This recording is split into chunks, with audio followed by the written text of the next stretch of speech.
Hello, Warpath commanders. This is the Aegean map. S21 are making the final stand. S40 and they realize from server 34 and other servers. KJK. They are advancing.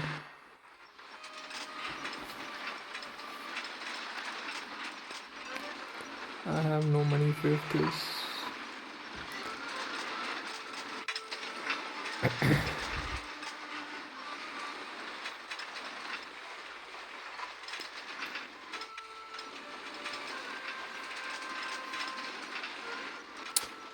About to get fired because no base, no matter how strong you are, can last against such a massive army group.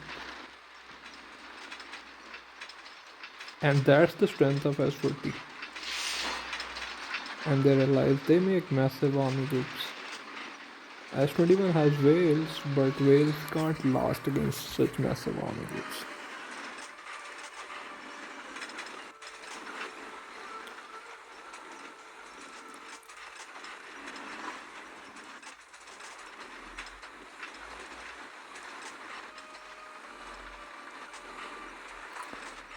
This is the main difference between Server 21 Alliance and S40 and 300. S21 has whales that mostly are very strong, but they mostly rely on being holding a defense line rather than being aggressive with the army groups. Like even if they make army groups, they're like at max 2 or 3 groups.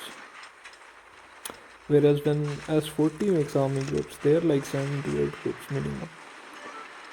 And nothing lasts against those groups. Because even the whales of S40 send their artillery and troops in these groups. While on the other hand, the S21 whales don't do that.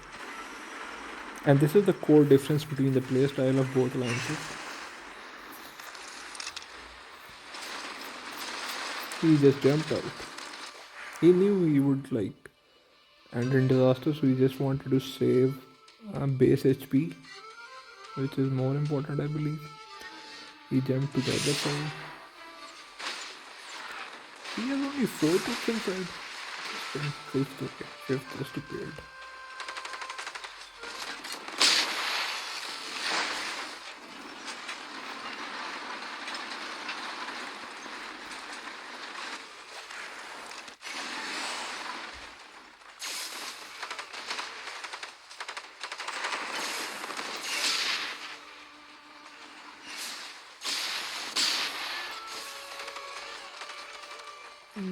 What did he gain from this jump?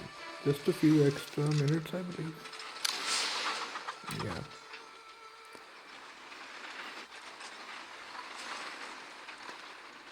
But it won't make any difference because the outcome would be same.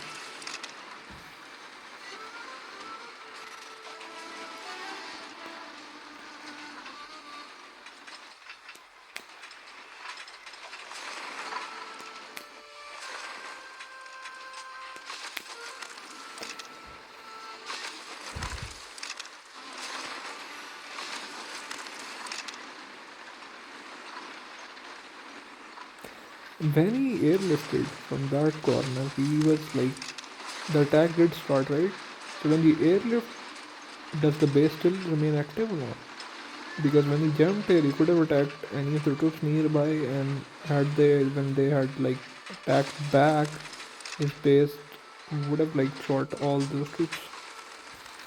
That's why I saw 4 troops outside in the base, and the 5th was outside in the beginning. He tried that, he thought his base would be active when he will engage. But I guess when you airlift out, it doesn't stay like that, I believe.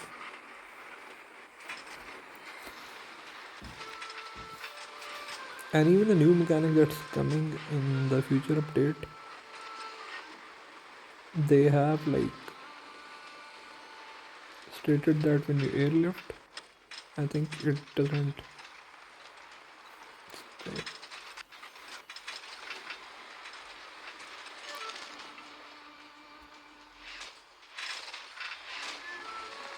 Yes, and the bombers right.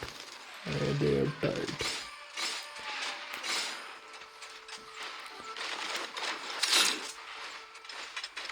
There are not enough fighters. The whole alliance in the back has to send their fighters and bombers.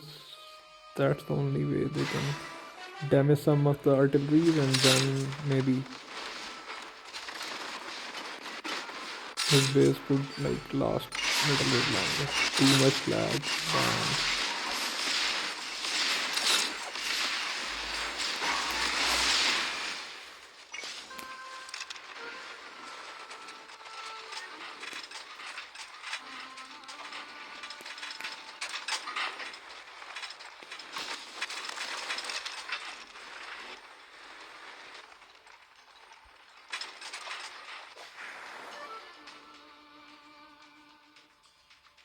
So the $1 million question is: will S21 lose their settlement again? Because in San Francisco last C4 they did lose it. But this time they have better coverage. Because all their allies have lost their settlements already. So they've built their CCs just around to protect the settlement of S21. And now it's up to S40, 300, KJK, and A44 to go and try and take S21 settlement, which will be very hard because yeah, S40 and allies make massive army groups, but S21 does have whales. So if you miss time, even a small thing, even a small attack, you might end up losing a lot of the group in their attack, and mishaps can happen. Sometimes you misclick or start with the wrong troop, or like your troops like get bombed a lot by a lot of players, then you can lose half the AG. And if you lose half the artilleries, then like even if you lose like 20 to 40% artilleries against such a massive like basis of I have no money accounts over a billion and all that, then it's a 50-50 that the base might end up killing a lot of troops before it dies. So anything can happen. But I believe the reserve situation would be good.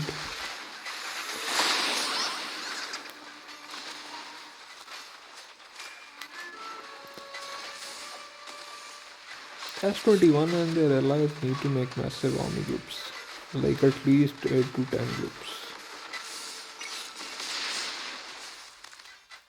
of MBTs, helis, and lights and all that to counter the groups and kill the artillery. Because otherwise, they are unstoppable.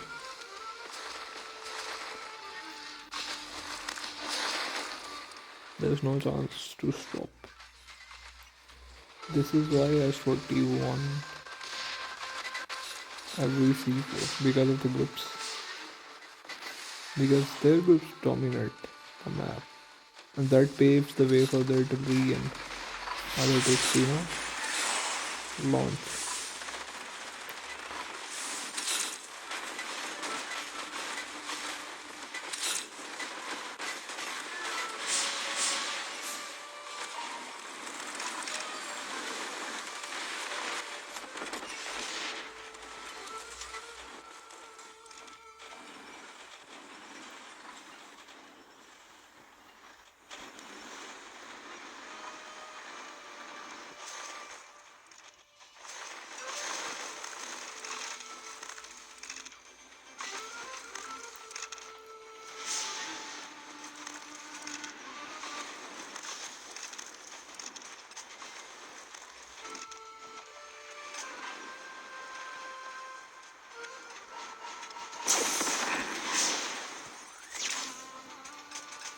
S40 are just blowing bases up.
There's no way to stop.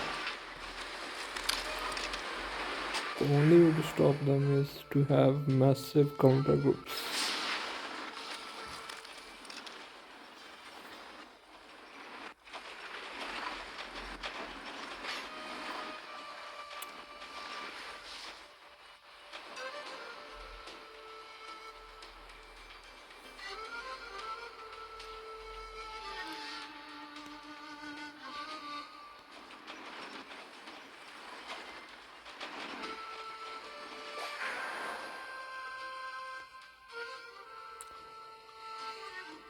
I think I'm gonna stop the video because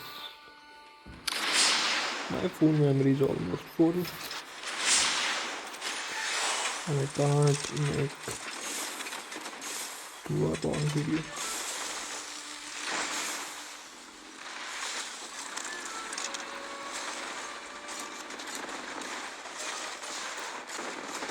And this guy might end up doing some damage. No, he won't.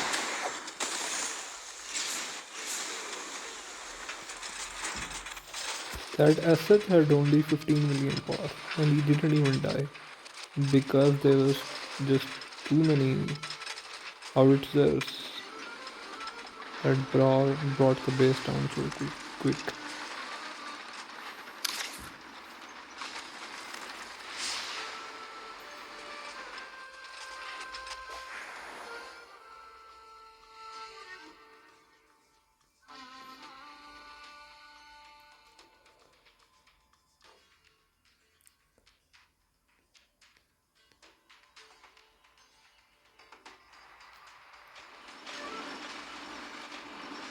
But anyways, watching Legendary is always fun. Not only that you get to learn a lot of things, but you also see the epitome of the game, like the best players of the game, the top players of the game, like the strongest players of the game, fighting it out, having one of the best units. So you get to see game at its like end game level.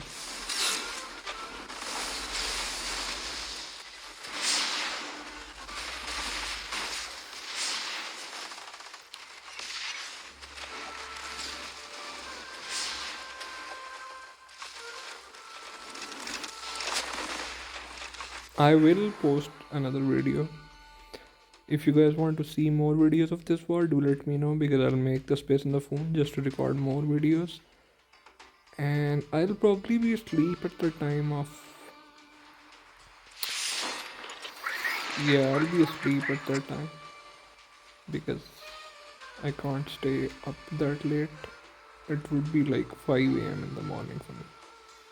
And the battle might last like few hours more, up to 8 a.m. So I can't stay up. But when I wake up in the morning, I will see if the battle is going on and I'll try to record a video if they would be near that settlement part. Most of the battle would have already taken place by then, but I'll just try to be, record one more video of the battlefield.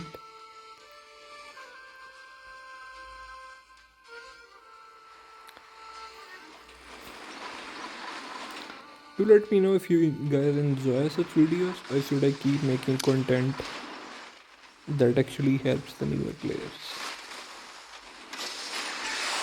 Like the educational videos or just the war videos, because so do let me know in the comments. Do you want a mix of both type of videos? I generally do a mix of both because I sometimes post legendary, sometimes I post gold, battlefields, because they're very like enticing and all that, so I really enjoy watching the fights. And also then I share some tips in other videos that I learn as a beginner and all that. So I'm relatively a newer player. I've just been playing this game for like under 6 months, but I've played a lot of similar games, therefore the main mechanics of the map games, I'm very familiar with all this. Catch you guys in the next video. Until then, goodbye.